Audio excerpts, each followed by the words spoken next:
Assalamualaikum warahmatullahi wabarakatuh. Halo teman-teman semuanya, perkenalkan kami dari kelompok 3 mata kuliah bimbingan konseling akan menjelaskan tentang materi teknik hipnoterapi dalam proses konseling.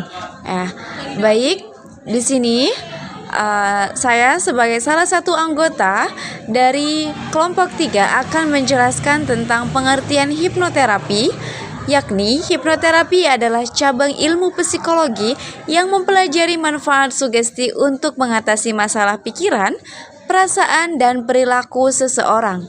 Teknik ini merupakan teknik terapi pikiran menggunakan hipnosis yang diartikan sebagai ilmu untuk memberi sugesti kepada pikiran bawah sadar. Menurut Elkins dan Barabas, tahun 2026, hipnoterapi adalah penggunaan hipnosis untuk mencapai perubahan perilaku, emosi, atau pikiran yang membantu individu mengatasi masalah kesehatan mental atau fisik. Menurut pendapat lain pada tahun 2019 menambahkan bahwa ini merupakan proses terapeutik yang melibatkan hipnosis untuk meningkatkan respons sugestif dan memfasilitasi perubahan dalam pengalaman subjektif pasien. Materi berikutnya yakni konseling itu bisa dilakukan dengan melalui pendekatan alternatif, yakni menawarkan cara alternatif untuk mengatasi masalah psikologis dengan memanfaatkan keadaan trans atau hipnosis. Yang kedua adalah dengan melakukan integrasi dalam konseling, yakni integrasi hipnosis memungkinkan terapis menggali akar masalah klien dan memberikan intervensi yang lebih efektif, serta dengan cara mengatasi stigma, yakni untuk memberikan pemahaman yang jelas tentang hipnoterapi agar masyarakat dapat memanfaatkan potensinya secara optimal. Baik, selanjutnya sejarah hipnoterapi. Pada zaman kuno, praktik hipnosis telah ada ribuan tahun lalu. Dikenal sebagai tidur suci di Mesir kuno untuk pengobatan. Pada abad ke-18, Franz Anton Mesmer memperkenalkan teori magnetisme hewan sebagai cikal bakal hipnoterapi modern. Kemudian, abad ke-19, James Braid menciptakan istilah hipnosis dan melakukan penelitian untuk mengurangi rasa sakit dan masalah psikologis. Kemudian, abad ke-20, Sigmund Freud menggunakan hipnosis untuk mengakses pikiran bawah sadar. Bahkan diakui resmi oleh komunitas medis pada 1950 dan 1960. Dekade terakhir, kebangkitan minat, efektif mengatasi kecemasan, depresi, dan gangguan tidur semakin diterima sebagai metode terapi sah. Selanjutnya ada implementasi hipnoterapi dalam konseling. Pada tahun 1960, psikoterapi dan konseling diawali dengan aliran psikoanalisis yang dipelopori oleh Sigmund Freud, menekankan alam ketidaksadaran. Namun, memasuki abad ke-21, perkembangan konseling lebih mengarah pada pendekatan spiritual dan alternatif, menuntut konselor menguasai lebih banyak keterampilan, termasuk hipnoterapi.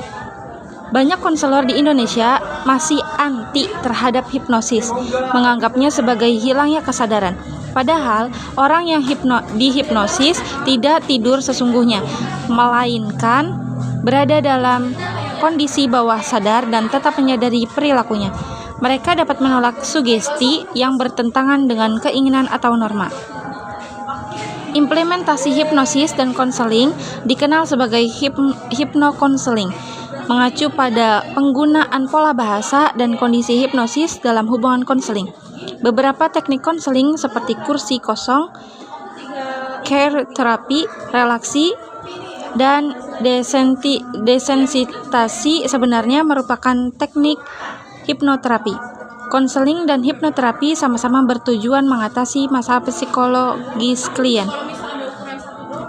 Konseling dan hipnoterapi sama-sama bertujuan mengatasi masalah psikologis klien. Konselor perlu menguasai keterampilan hipnosis untuk meningkatkan kualitas layanan, memperkaya pengetahuan, dan mengatasi permasalahan klien yang semakin kompleks. Materi selanjutnya yaitu tahapan hipnoterapi.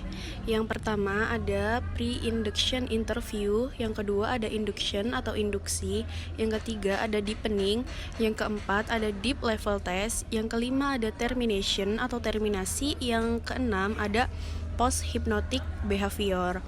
Nah, untuk pre-induction interview itu artinya membangun relasi, mengatasi kekuatan klien, membangun ekspektasi positif, dan menggali informasi masalah klien. Lalu yang kedua, induction itu artinya membimbing klien masuk ke kondisi trance melalui sugesti relaksasi, seperti memejamkan mata, merelaksasi tubuh, dan fraksinasi. Lalu yang ketiga itu ada deepening, maksudnya membantu klien masuk ke trance yang lebih dalam untuk mencapai hasil terapi yang optimal dengan sugesti mendalam.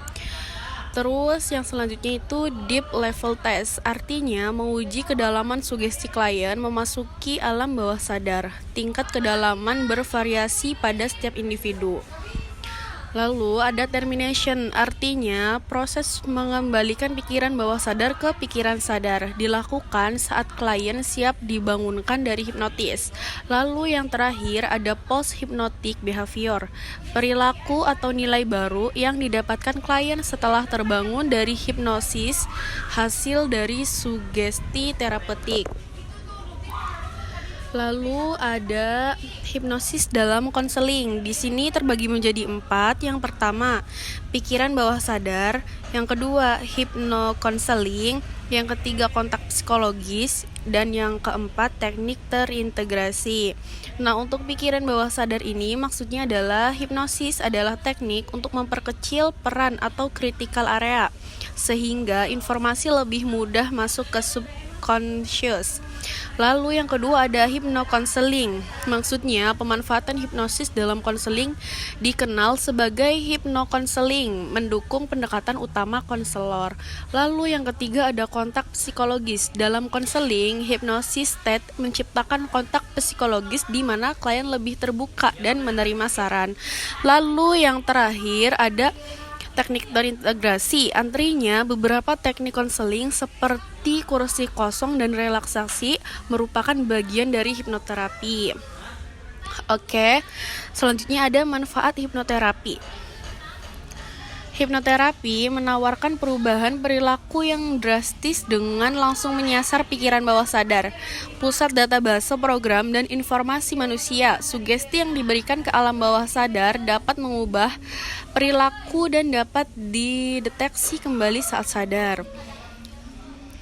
Nah, manfaat hipnoterapi meliputi peningkatan kualitas diri dengan menghilangkan kebiasaan buruk dan mengubah persepsi negatif. Ini membantu individu berdamai dengan akar masalah dan pikiran positif untuk perubahan perilaku. Nah, di sini ada manfaat untuk pendidikan. Untuk meningkatkan kepercayaan diri, daya ingat, fokus, dan kreativitas siswa. Lalu untuk manfaat untuk psikologi, mengatasi panik, stres, depresi, frustasi, sakit hati, dan emosi negatif. Lalu yang selanjutnya ada manfaat untuk kecantikan, membantu kontrol pada makan untuk program diet dan mencapai bentuk tubuh ideal. Lalu yang terakhir manfaatnya yaitu untuk kesehatan.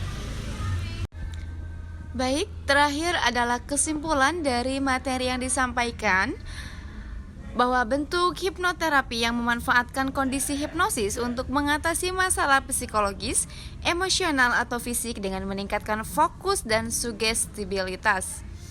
Serta dalam hipnosis, klien tetap sadar dan memiliki kendali, memfasilitasi eksplorasi diri dan solusi kreatif yang mengintegrasikan hipnoterapi dan memperdalam sesi konseling, mempercepat proses terapeutik dan membantu klien mengatasi hambatan. Serta memiliki manfaat yang sangat luas, yakni mengurangi stres, kecemasan, trauma, fobia, meningkatkan fokus kesejahteraan emosional, diterapkan dalam pendidikan, kesehatan, dan pengembangan diri. Baik, itu saja yang bisa kami paparkan pada kesempatan kali ini. Kami kelompok 3 yang beranggotakan saya, Anggi Aninditya Husna, Anggi Maulina, dan Rosyidatul Hawariyah Pamit undur diri, see you in the next kesempatan. Wassalamualaikum warahmatullahi wabarakatuh.